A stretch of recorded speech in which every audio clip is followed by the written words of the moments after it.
Опять дожди, опять туманы, и листопад, и голый лес, и пожелтевшие поляны, и низкий серый свод небес. Опять осенняя погода, и мягкой влажности полна. Мне душу веселит она, люблю я это время года. Сергей Тимофеевич Аксаков – великий русский поэт-классик, автор многих произведений, в том числе известной русской сказки «Аленький цветочек». Доброй традицией стало встречаться на гостеприимной Кармаскалинской земле, на малой родине знаменитого русского писателя. Не каждый из нас знает, что в деревне Старые Кишки, которая некогда именовалась Сергеевкой, Сергей Трофимович провел небольшой период своего детства. Именно о ней он рассказывает в своем богатейшем литературном произведении «Детские годы Багрового внука». Поэтому имя писателя дорого и нам. В населенном пункте есть озеро, которое носит имя писателя – Аксаковское, так же, как и местная школа. Гости из Уфы, Москвы и Санкт-Петербурга посетили выставочный зал Аксакова в деревне Старые Кишки, возложили цветы к его бюсту. Далее их путь лежал в село Кармаскалы, где и прошли основные праздничные события. Добро пожаловать! Душевно встречаем! Всех привечаем! На центральной площади села развернулась богатейшая культурная программа. Первыми жителей и гостей встречали участники национальных двориков, которые сумели продемонстрировать быт, культуру и традицию основных народов, населяющих наш район – башкир, татар, русских, чувашей и мордвы.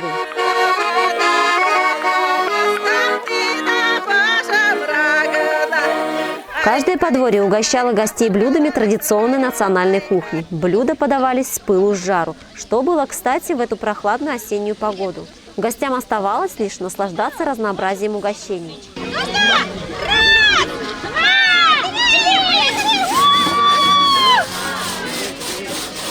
Были у аксаковедов задачи и посложнее. Например, как распилить бревно, а затем забить в него гвоздь на скорость. Со сцены прозвучали слова благодарности организаторам праздника.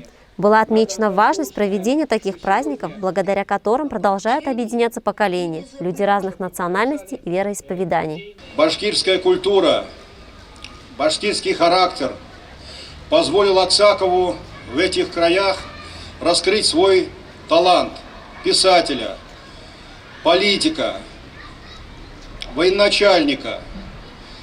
И все народы, которые проживают на этих территориях, Башкирии, при Оренбурге и Самаре, до сих пор чтят и уважают справедливость, человечность семейства Аксаковых.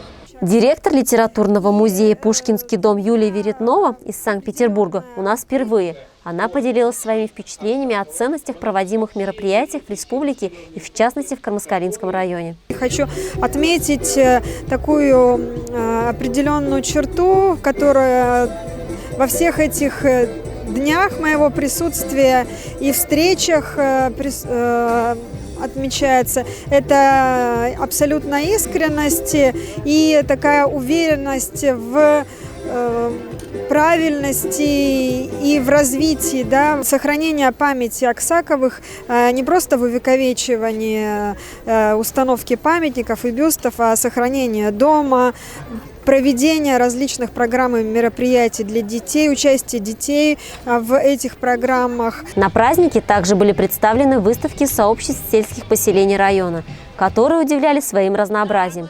Здесь можно было наблюдать различные народные украшения, плетеные изделия, расписные декоративные столовые приборы. Центральной районной библиотекой были организованы интерактивные площадки. Ребята у нас отвечали на вопросы викторины, были ребусы, а также украсили своим творчеством асфальт.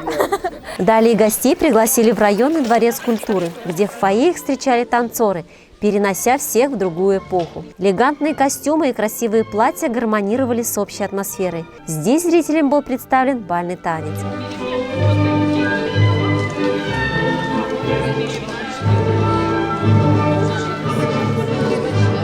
А на сцене профессиональная игра актеров перенесла нас на страницы всеми любимого «Аленького цветочка», где прозвучали народные авторские песни, образцовые коллективы «Далал и Юндус» исполнили свои лучшие танцевальные номера.